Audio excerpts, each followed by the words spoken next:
Hello Aquarius, Sun, Moon, Rising, and Venus signs. Kumusta kayo? Sana po nasa mabuti kayong kalagayan. Welcome back po sa Star Tarot. Kung bago kayo dito, welcome din kayo. Thank you sa inyong support. I truly appreciate it. God bless you all.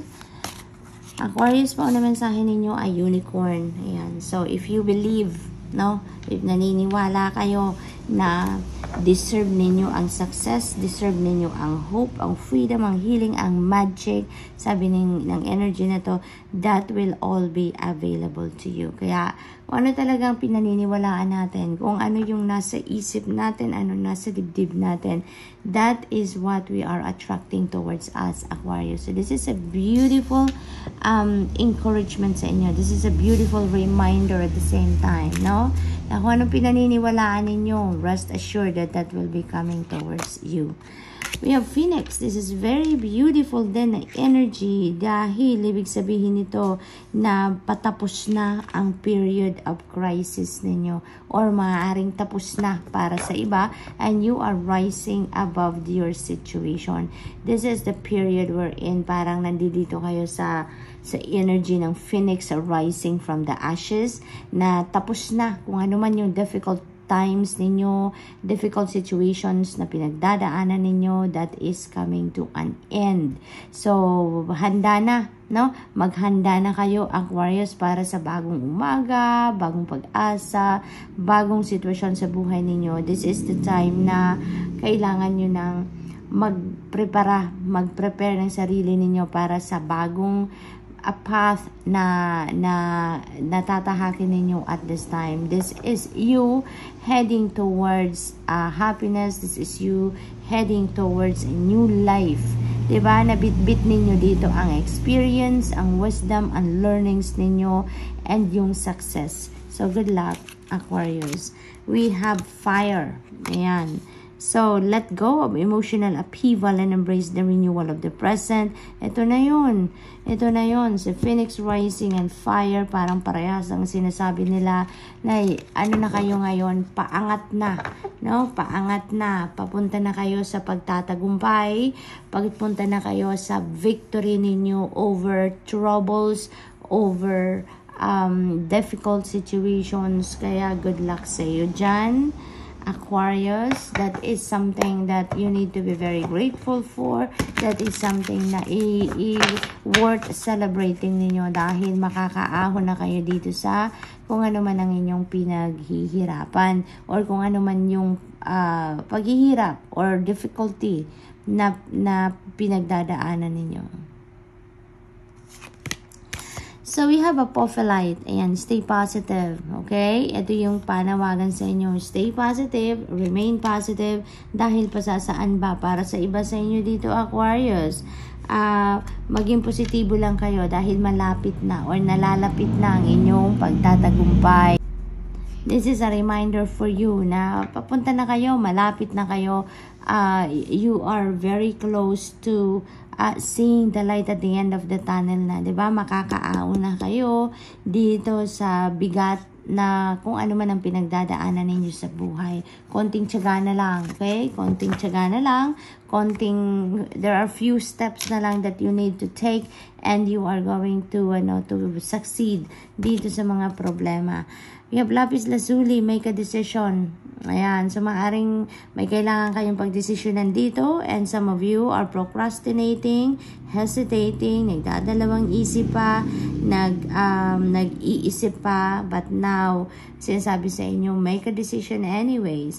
Kasi pag didesisyonan nyo din naman, maaring matagal na ninyong pinag-isipan yan. You've been thinking about it for quite a while na siguro and nagpo-procrastinate lang kayo. So, instead of procrastinating, of hesitating, make a decision anyway before it gets even more complicated. Diba? Aquarius. What else? We have Lepidolite, recall your dreams. You know why? Dahil maaaring may mga padalang guidance sa inyo ang Divine Universe na dinadaan sa inyong mga panaginip. Okay? So, try ninyong i-recall. Pagising ninyo, kung alam ninyong nanaginip kayo, try to recall the elements na laman or nilalaman ng iyong mga panaginip, and write it down. And if you have time, i-decode ninyo po yan, i-research ninyo, i-google ninyo. Dahil dami-dami ng resources online na nag-i-explain ng mga ibig sabihin ng ating mga panaginip. Kaya gawin ninyo yan because that is your guidance, no? Guidance ninyo yan. Magiging reference ninyo yan sa mga pagdadaanan pa ninyo, okay? So what else for Aquarius?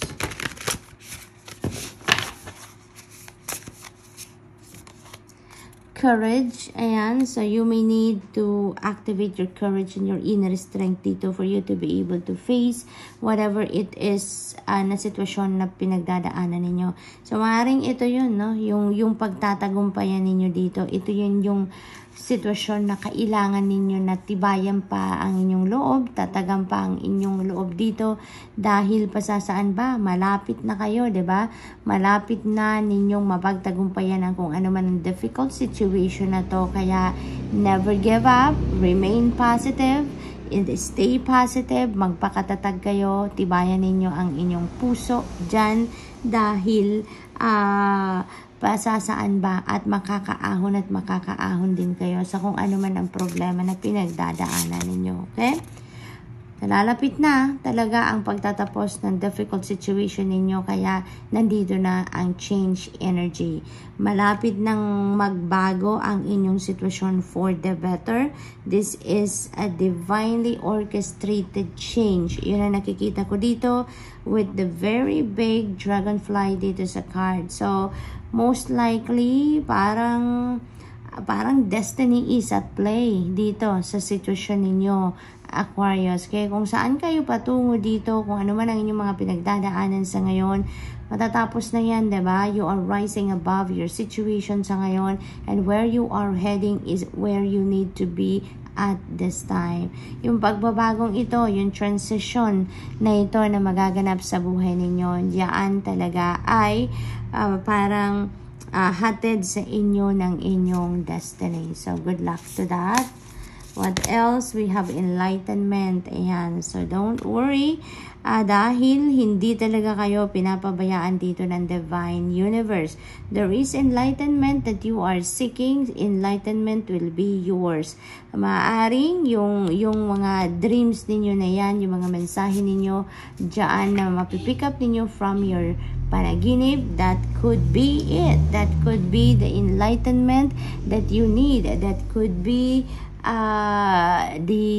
the guidance that you are seeking right now at dinadaan lang sa inyong panaginip. It is also possible dito na meron din kayong mga nare-receive dito na mga intuitive messages. So also pay attention to your intuition dahil posible na yung dinadasal ninyong clarity, enlightenment, guidance will be coming through intuitive messages as well.